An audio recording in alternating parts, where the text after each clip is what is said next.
Welcome to another gallery show for RAndrewsPhotos.com. Instead of in the living room or one of the bedrooms where there's better background, I decided to do it in my office this time. This is where I work, and this is where a lot of the props are. It's a little easier to do it from here. It's just kind of a cluttered background. Obviously, this is in an attic, and I do have to be careful when I stand up that I don't bump my head. I'm going to cover a couple of things tonight.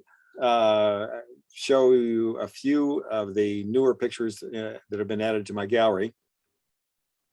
And I'll show you different kinds of prints that you can get, and then a little bit about a particular technique that I used on one particular picture. So I'm going to share my screen. Let's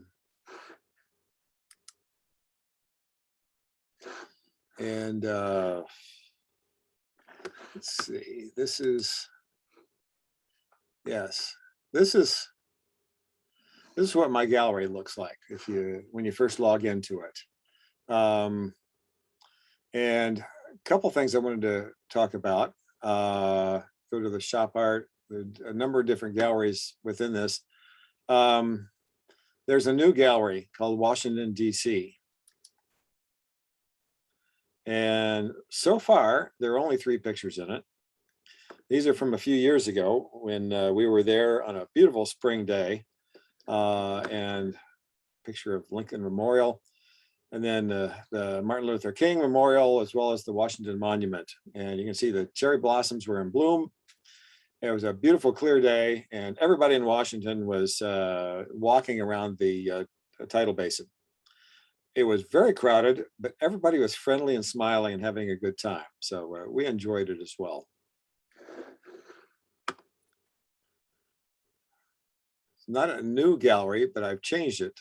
This used to be the Upstate New York Gallery. And you can see a number of pictures from upstate New York, waterfalls, sunsets,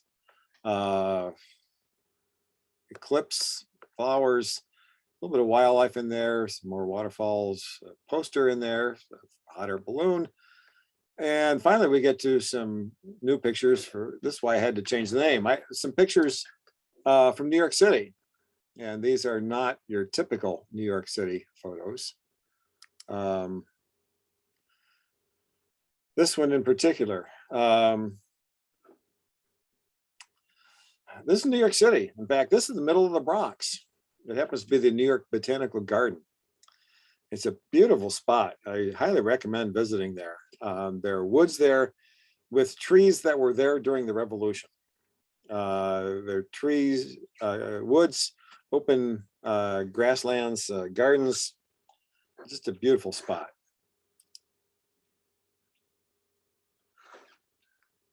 This is also from the Botanical Garden, a waterfall. It's actually a mill dam from many years ago when there was a mill. And this is on they call it the Bronx River. I'd call it a creek, but they named it, so I'll go with their name, Bronx River.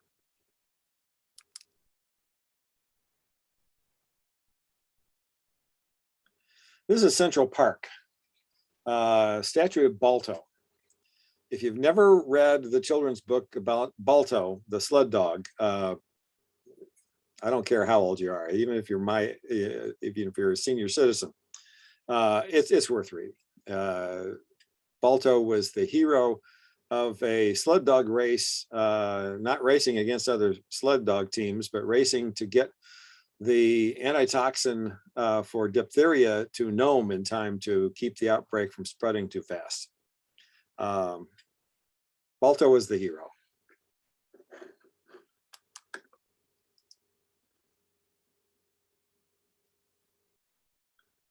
This is a mashup of other people's pictures. I'll go ahead and enlarge this one. A New York Times photographer shot a picture of the empty Times Square. This is the beginning of the pandemic, March 19th, 2020. And I superimposed Alfred Eisenstadt's picture of the sailor kissing the nurse.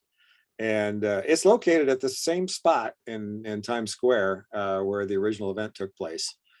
Uh, and my idea was to contrast the great, happy, crowded celebration that took place in 1945 with the almost desolate look of Times Square during the pandemic. It has opened up some. Pandemic's not over, but New Yorkers are rigorous about their controls in terms of masks and vaccines.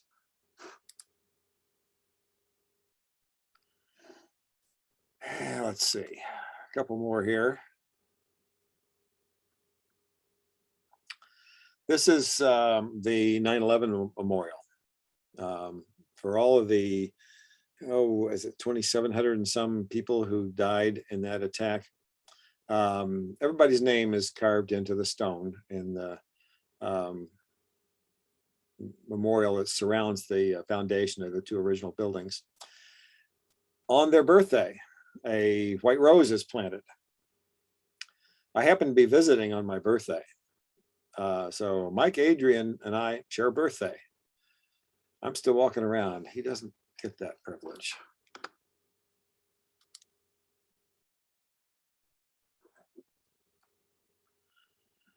This is a classic New York picture, Statue of Liberty. And I included the poem by Emma Lazarus that was written about that.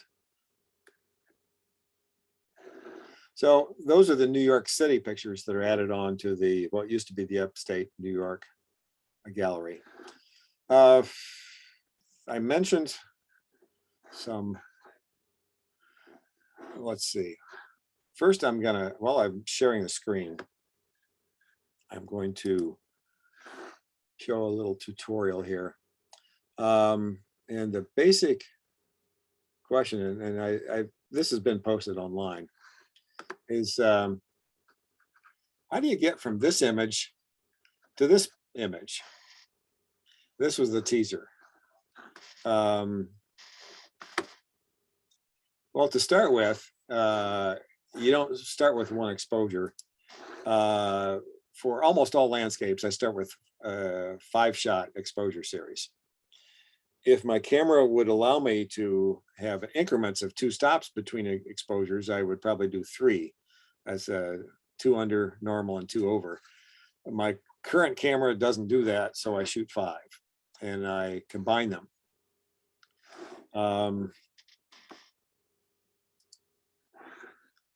So this is a reasonable approximation of a normal exposure. And this is what you get if you combine the 5 different exposures in a tone mapping program. You can do this in Photoshop with the HDR function.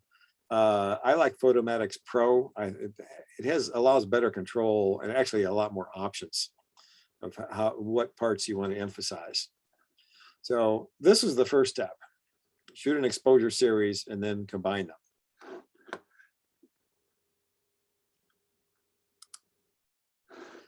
Then almost all good photos need to be cropped unless you did a really good job of framing it while shooting. And I decided that the center of interest was right in the center of this circle that's formed by the bridge and its reflection. And following the rule of the thirds, I put one of the crosshairs at that point. So that's how I chose to crop it. Then I wanted to boost the color a little bit. I mean, this shows some color. It's a nice day, but I wanted to boost it somewhat. So I increased the vibrance, and that is what you see mostly in the sky. And then I also used the change color tool, selected certain areas and selected certain hues within those areas to change them. You can see some more bright red and more bright yellows in this that were not there originally. They are some years, but I've seen pictures like this that were natural, but if it's not there, sometimes you make it. The other thing I wanted to do was enhance the reflection a bit. Now, this was a fairly calm day, so the river's quiet. You got a decent reflection here, but the river is also a little muddy. So I wanted to clear it up a little bit. So I took the top half of the picture, copied it and flipped it upside down and pasted it over the bottom half of the picture with about a 50% transparency.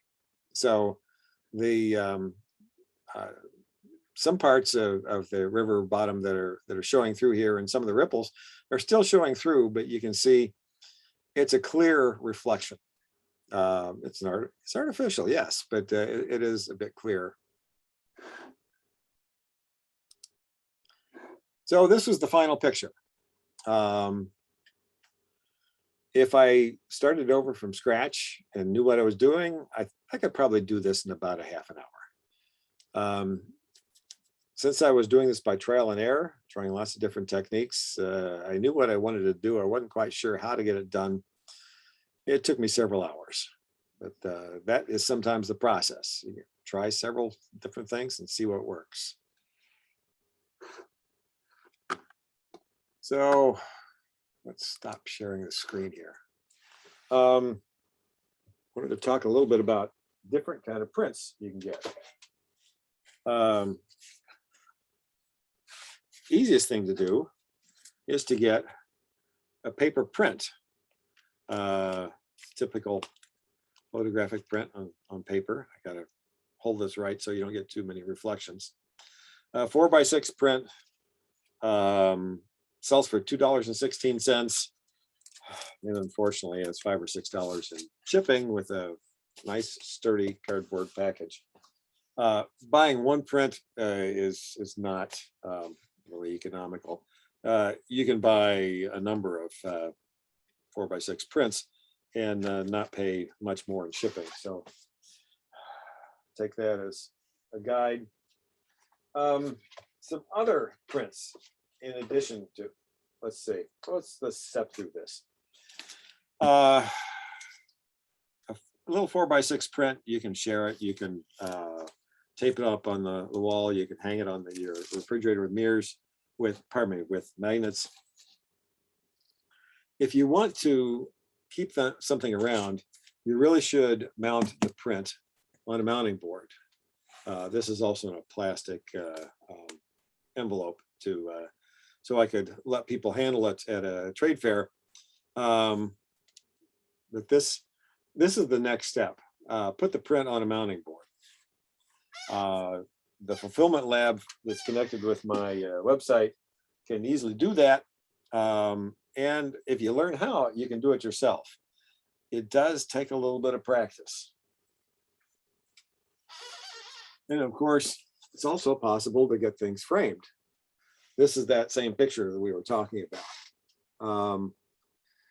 So this is a black anodized aluminum extruded frame with a mat. And again, you can get this kind of frame from the fulfillment lab, or you can do the framing yourself. Now, as I mentioned, if you're going to do the framing yourself, the picture really needs to be mounted on a stiff board. It's great to have a piece of glass over it. Not absolutely required, but it's a very good thing to have a piece of glass over it. And you need a mat to separate the photograph from the glass. You don't want it touching. It will eventually stick if you let that happen. You don't want that. So glass helps preserve the picture. It keeps a lot of things away from it, including all the short UV light. And then the mat also protects keeps the print from coming in contact. Some other options.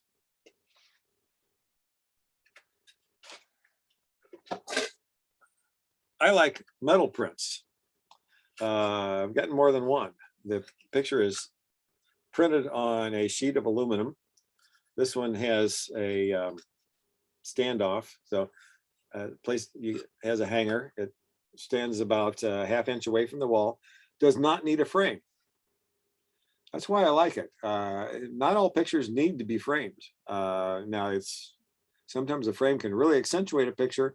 Not everything needs a frame, and this is an easy way to go without a frame.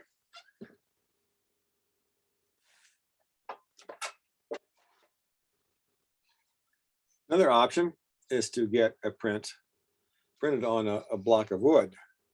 This is a high-grade plywood, and there is a notch here that can be used to hang the print, or you can insert the dowel rod so it will stand on a level surface by itself.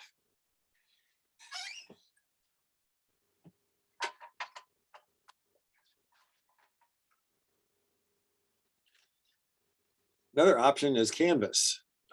This is the same kind of canvas actually that's used for oil painting, and it's mounted the same way. The print on this canvas material is folded over a wooden frame. This has a hanger on it, so it can be hung as is. And of course, you also could put a frame around this.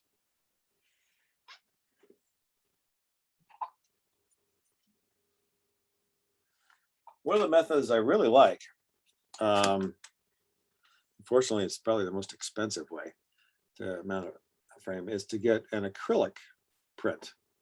And in this case, it's the print is laminated on the backside of a sheet of acrylic plastic, basically plexiglass. In this case, you want contact, you want intimate contact. And since they are laminated together, there's no airspace, there's no internal reflections. You get the brightest, most saturated print that you can get with a reflection print. Now, image on a monitor that has a lighted or a transparency with that's backlit will be brighter, but that has its own light source. This is as good as you can possibly do on a material that is a reflection material rather than a transmission.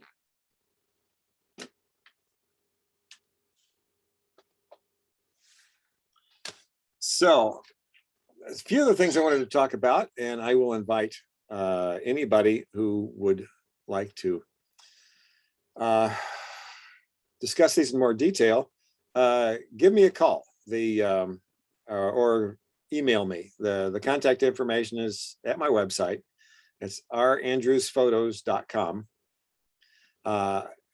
Be more than willing to set up an individual session. I mean, just because I'm selling prints online doesn't mean I can't provide some personal service. I enjoy talking about photography. So I would enjoy the opportunity to talk to people about your photos, my photos, other people's photos. We could talk about prints for sale, but that's not required. So if you'd like to talk more, give me a call. Hope to hear from you.